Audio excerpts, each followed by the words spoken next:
Լույս արևելքում միսիոներական միությունը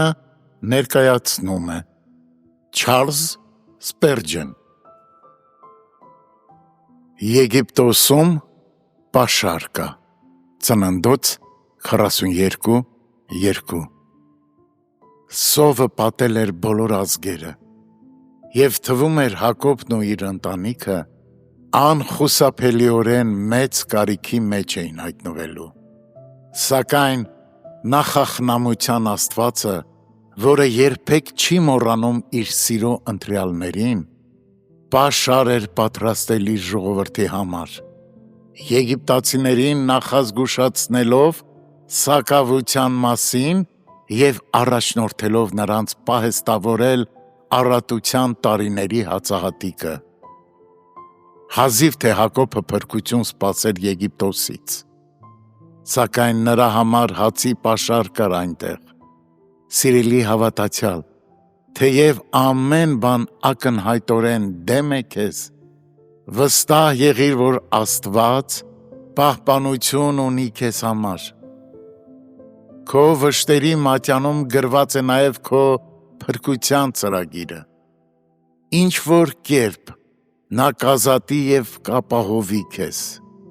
Գուցե քո փրկությունը շատ անսպասելի տեղից հայտնվի, սակայն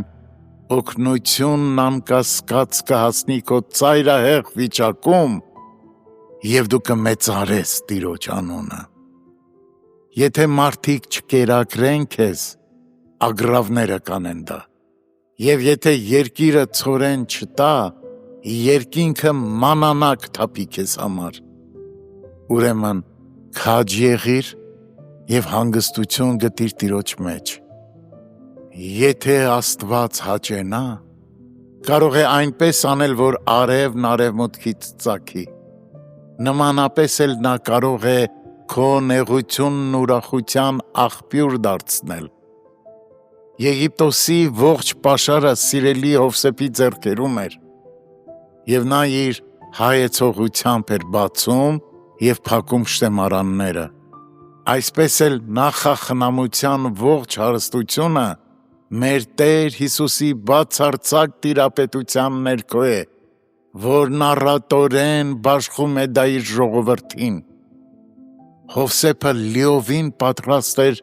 ձեռք մեկնելու իր սեփական ընտանիքին։ Նույնպես էլ Հիսուսն է հավատարմությամբ հոգ տանում իր եղբայրների համար։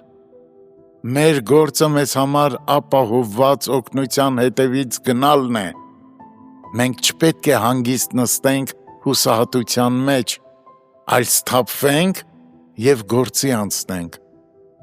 Աղոթքը շուտով մեզ մեր թագավորական եղբոր ներկայության մեջ կհասցնի։